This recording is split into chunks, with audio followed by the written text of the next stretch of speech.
Hello and welcome to Kloeker's Education Foundation, providing quality content for amazing teachers and students. If you're joining us from a previous lesson or previous video, welcome back. And if this is your first time, we're glad you're here. This is our World History series, and this lesson is on Renaissance writers. Now, before we begin, don't forget you can check out the link in the description below for a set of free guided notes to go along with this lesson. And while you're there, go ahead and like the video and subscribe to the channel so you don't have to at the end. So let's dive in. We have three essential questions in this lesson.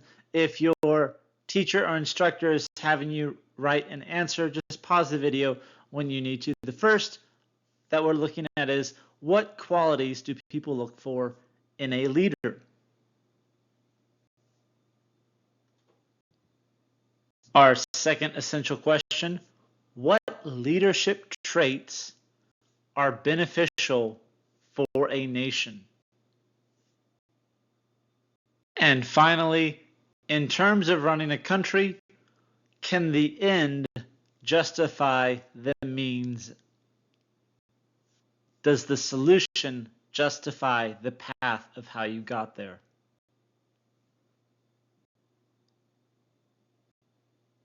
In the Renaissance, there is one writer who starts a trend that is going to sweep the nation, and that is Dante Alighieri. He is going to write the Divine Comedy, which is a story about the journey through hell, purgatory, and to heaven after his one true love, Beatrice. And he writes in the native language, in Italian, which is revolutionary for the time. Prior to the Renaissance, artists wrote in Greek or Latin, and him starting the trend of writing in the vernacular is going to make it more accessible to everyone. This could be Italian, German, English, French. Writing in the local language will make those books more accessible. Now, writers will often write for self-expression or to portray individuals, and modern writers are still following that trend set back in the Renaissance era. Dante is an Italian poet. This three-book series is a compilation of poems. He is a theorist, a philosopher, as well as a political thinker. Born in Florence, you see the trend here of how Florence is involved in everything. He is often referred to as the father of the Italian language because he is making it more accessible, being one of the first writers to write in Italian. Now, he writes his series known as the Divine Comedy, which is an epic poem about Dante's travels through hell, purgatory, and heaven, and it's broken up into three parts: Inferno, Purgatorio, and Paradiso. Now, it's important not just for the language aspect, but because in an English class there is this term known as an allegory, a symbolic story with deeper moral, spiritual, or political meaning. That term comes from his last name because this entire poem is an allegory.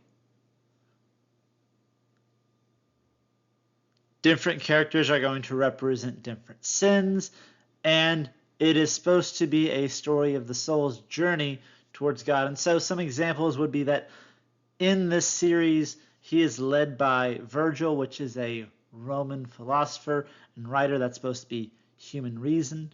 He is trying to find his love, Beatrice, the divine love or grace. He, of course, has to go through hell, the dark woods, sin, spiritual confusion, and a journey upward towards Paradiso. There are dozens of translations of his book. Some do a lot better with the rhyming scheme, and some just throw it out altogether and just focus on the storyline. You can choose which one you want to read if you are deciding to do that. It is also important to note that a lot of the modern depictions of hell and the afterlife that are often referred to in modern society come from the imagery painted in Dante's Inferno, his journey through hell.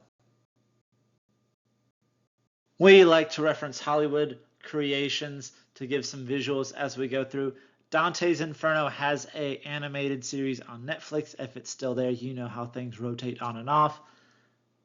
There is a video game known as Dante's Inferno. It is more inspired by the story with the ideas. It does not stay true or faithful to the plot or to the poem, and it's not an introspective journey like in the novel. He doesn't go through purgatory and heaven in the game. He is just a violent hero trying to rescue somebody. Our second Renaissance writer is going to be Petrarch, sometimes referred to as the father of humanism. He is going to write in both Italian and Latin. Now, he is most famous for writing sonnets about a mysterious woman named Laura, and little is known about her other than she died in the plague in 1348, and the stories that Petrarch wrote about her, such as Sonnet 292, written about Laura. Now, this is the translated into English from Italian. I'll give you a few moments. You can pause if necessary to read the sonnet. How does one get to be known as the father of humanism? Well, Petrarch was known for putting classical ideas into a Christian framework. In Roman Catholic Europe, many of the ideas of ancient Greece and ancient Rome were not likely to be accepted unless they could be reconciled with the Christian faith, and Petrarch did so in his writings, laying the groundwork for later Renaissance figures, repopularizing history, literature, and philosophy, because man is at the center of all things and man is God's creation. He brings that back into the Christian framework to make it more accessible. Our third writer is going to be Boccaccio. He is going to write a book known as the Decameron, a story told in Italy during the time of the Black Death in the Middle Ages, or the Dark Ages, and it is about 7 women and 3 men who end up hiding away in a villa for 2 weeks and telling a different story each night. Now, a series of realistic, sometimes off-color stories, especially for the time. People in modern society might think of them as quite tame compared to what the thoughts were in the 14 and 1500s.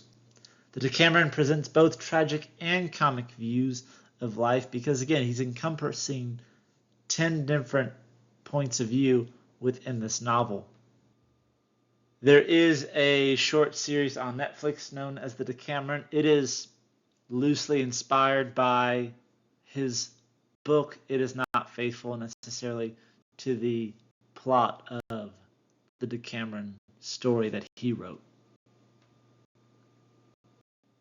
At times, either in pop culture or in one's life, they're asked this question: is it better to be loved or feared? This question was authored by Machiavelli in his book, The Prince. And he goes on to answer his own question. He says, "It is much safer to be feared than loved if one must choose." Again, his logic is that love is based on the goodwill of others, which is unreliable, and fear is much more dependable. People are less likely to disobey or betray someone if they are afraid, but it should not come through hatred. Be feared, but don't be hated. Got to walk the tightrope of political authority. Now, in this book, he explains how a ruler can gain power in spite of his enemies. He is inspired by the Medici family, seeing the drama that ensues in Florence with them, seeing the sack of Rome in 1527. He acknowledges human behavior, that most people are selfish, fickle, and corrupt. That leaders are not necessarily concerned with what is morally right, but what was politically effective. And this may or may not involve one misleading their people for their own betterment.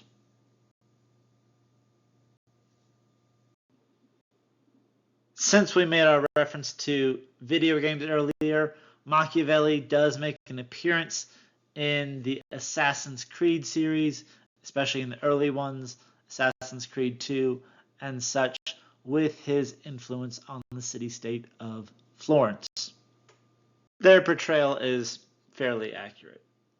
Now, the Renaissance is not just changing the way the South works, Italy, it is also changing Northern Europe as well, with writers like William Shakespeare, who has a plethora of novels and stories that have been written and turned into film, stories about him and his life, Othello, Shakespeare, Macbeth, and Sir Thomas More, who is also going to be a famous author of the time.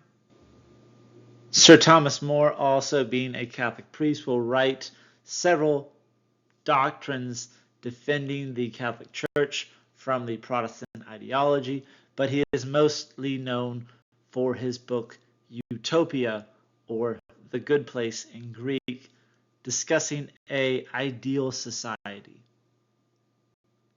And so as a result, Renaissance writers are speaking in the vernacular, the local language. They're writing about people, about life, rather than stories about gods and morals. This is setting up the trend that modern writers are going to be using even to this day.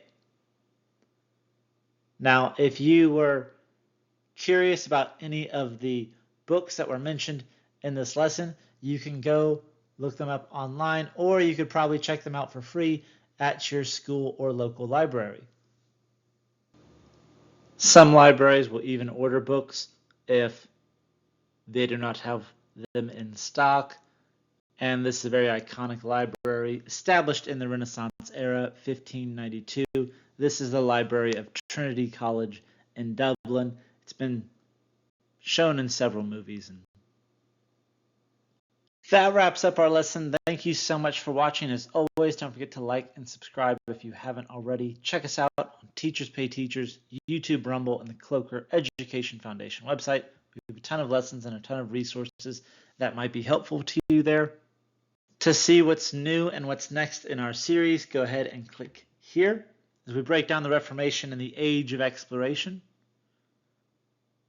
For something you might like, click down below.